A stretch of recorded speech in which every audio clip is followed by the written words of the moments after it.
ভাৰতীয় পশুপালন নিগম লিমিটেড ফালৰ পৰা লঘু উদ্যম বিকাশ অধিকাৰী আৰু লঘু উদ্যম বিকাশ সহায়কৰ মুঠ 2248টা পোষ্ট মুকলি কৰা হৈছে।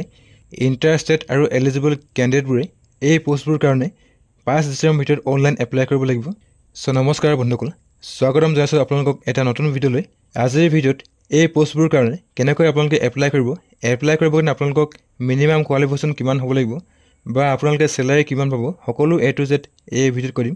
তো ভিডিঅ'টো শেষলৈকে চাব আৰু আপুনি যদি আমাৰ চেনেল নতুন তেন্তে চেনেলটো ছাবস্ক্ৰাইব কৰি বেল আইকনটো প্ৰেছ কৰিব যাতে আহিবলগীয়া তথ্যমূলক আৰু গুৰুত্বপূৰ্ণ ভিডিঅ'ৰ নটিফিকেশ্যন আপোনালোকে মিছ নকৰে। এইখন হৈছে ভাৰতীয় পশুপালন নিগম লিমিটেড ফালৰ পৰা মুকলি কৰা এডভাৰটাইজমেণ্ট। ইয়াৰ যি PDF মই আমাৰ হোৱাটছআপ গ্ৰুপত দি দিম। তো হোৱাটছআপ গ্ৰুপত জইন হৈ আপোনালোকে PDFটো ডাউনলোড কৰিব পাৰিব। 1 নম্বৰ পোষ্টটো হ'ল লঘু উদ্যম বিস্তাৰ অধিকাৰী। ইয়াৰ পোষ্ট আছে 562টা আৰু মাহিলী দৰমহা 40,000 টকা। 2 নম্বৰ পোষ্টটো হৈছে লঘু উদ্যম বিকাশ সহায়ক। ইয়াৰ কাৰণে টোটেল পোষ্ট আছে 1686টা আৰু এই পোষ্টৰ মাহিলী দৰমহা 30,500 টকা। লঘু উদ্যম বিস্তাৰ অধিকাৰী এজ লিমিট হৈছে 21 পৰা 45 আৰু লঘু উদ্যম বিকাশ সহায়কৰ এজ লিমিট হৈছে 18 পৰা 40 বছৰ হ'ব লাগিব। যদি আপুনি লঘু উদ্যম বিস্তাৰ অধিকাৰী পোষ্টৰ কাৰণে এপ্লাই কৰিব বিচাৰে তেন্তে আপোনাৰ কোৱালিফিকেশ্যন গ্ৰেজুৱেশ্যন হ'ব লাগিব আৰু যদি আপুনি লঘু উদ্যম বিকাশ সহায়কৰ পোষ্টৰ কাৰণে এপ্লাই কৰিব বিচাৰে আপোনাৰ কোৱালিফিকেশ্যন মিনিমাম 10 পাছ হ'ব লাগিব। এই দুইটা পোষ্টৰ অনলাইন এপ্লাই চলি আছে আৰু এই দুইটা পোষ্টৰ কাৰণে আপোনালোকে 5 ডিচেম্বৰ ৰাতি 12টা বজালৈকে অনলাইন এপ্লাই কৰিব পাৰিব। পোষ্ট কেইটাৰ চিলেকশ্যন প্ৰচেছ কেনেকুৱা হ'ব ইয়াত মেনশ্যন কৰা আছে, চ' আপোনালোকে পঢ়ি বুজি ল'ব পাৰে। এই পোষ্ট কেইটাৰ কাৰণে কেনেকৈ আপোনালোকে অনলাইন কৰিব তাৰ প্ৰচেছ চাই লোৱা হওক। এপ্লাই কৰিবৰ কাৰণে আপোনালোকে এই পেজত আহিব। ইয়াৰ যি ডাইৰেক্ট লিংক মই ডেছক্ৰিপশ্যনত দিম। তাৰপিছত ইয়াত আপোনালোকে কিছুমান বেছিক ইনফৰমেশ্যন এড কৰিব লাগিব। প্ৰথমতে ইয়াত আপোনালোকে জব টাইপ চুজ কৰিব লাগিব। যদি আপোনাৰ কোৱালিফিকেশ্যন গ্ৰেজুৱেশ্যন হয় তেন্তে আপোনালোকে লঘু উদ্যম বিস্তাৰ অধিকাৰীৰ কাৰণে এপ্লাই কৰিব পাৰে। যদি আপোনালোকৰ কোৱালিফিকেশ্যন মিনিমাম 10 পাছ হয় তেন্তে আপোনালোকে লঘু উদ্যম বিকাশ সহায়কৰ কাৰণে এপ্লাই কৰিব পাৰে। চ' আপোনালোকৰ যিটো কোৱালিফিকেশ্যন তেনেকৈ আপোনালোকে চুজ কৰি ল'ব। যদি আপোনালোকে লঘু উদ্যম বিস্তাৰ অধিকাৰী এপ্লাই কৰে তেন্তে আপোনালোকে 944 টকাৰ ফিজ পে'মেণ্ট কৰিব লাগিব আৰু আপোনালোকৰ কোৱালিফিকেশ্যন গ্ৰেজুৱেশ্যন হ'ব লাগিব। যদি আপোনালোকে লঘু উদ্যম বিকাশ সহায়কৰ কাৰণে এপ্লাই কৰে তেন্তে আপোনালোকে 826 টকাৰ এপ্লিকেশ্যন ফিজ দিব লাগিব আৰু আপোনালোকৰ কোৱালিফিকেশ্যন মিনিমাম 10 পাছ হ'ব লাগিব। তাৰপিছত ইয়াত আপোনালোকৰ ফুল নেম এণ্টাৰ কৰিব। আপোনালোকৰ যিটো এক্টিভ মোবাইল নম্বৰ ইয়াত আপোনালোকে এণ্টাৰ কৰি দিব। তাৰপিছত ইয়াত আপোনালোকৰ ফাদাৰ্ছৰ ফুল নেম এণ্টাৰ কৰিব।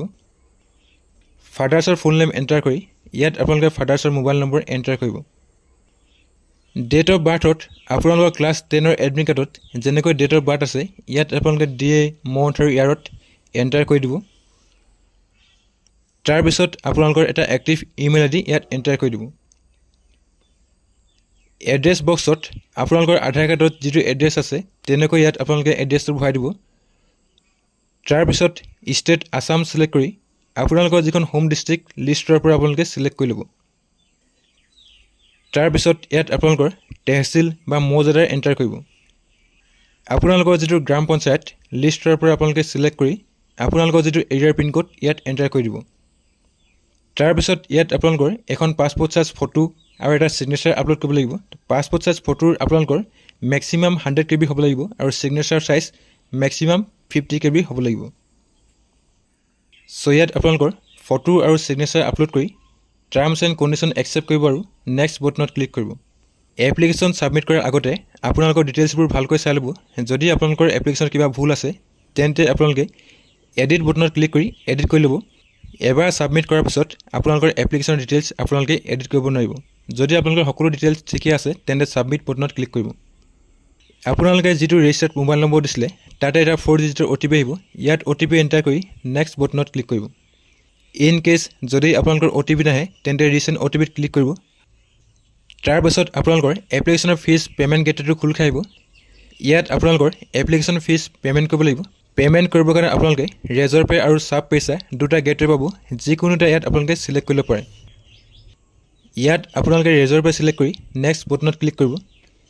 আপোনালোকৰ পে'মেণ্ট পেজটো এনেকৈ খোল খাই আহিব। পে'মেণ্ট কৰিবৰ কাৰণে আপোনালোকে UPI, cards, net banking, wallet, pay' letter এনেকৈ ভালেকেইটা অপশ্যন পাব।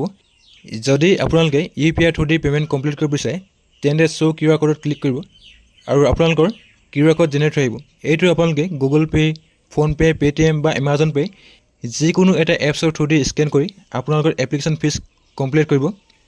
এপ্লিকেশ্যন ফিজ কমপ্লিট কৰাৰ পিছত 24 ঘণ্টাৰ পিছতে আপোনালোকে ৰেজিষ্ট্ৰেশ্যন কৰোঁতে যিটো ইমেইল আইডি দিছিলে তাত আপোনালোকৰ এপ্লিকেশ্যন চেণ্ড কৰা হ'ব আৰু সেই এপ্লিকেশ্যনখন আপোনালোকে এটা প্ৰিণ্ট আউট বা ডাউনলোড কৰি ল'ব।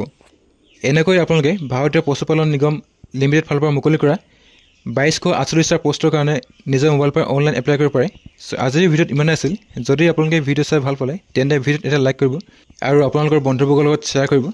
ভিডিঅ'টো প্ৰথমবাৰ শেষলৈকে চোৱাৰ কাৰণে ধন্যবাদ।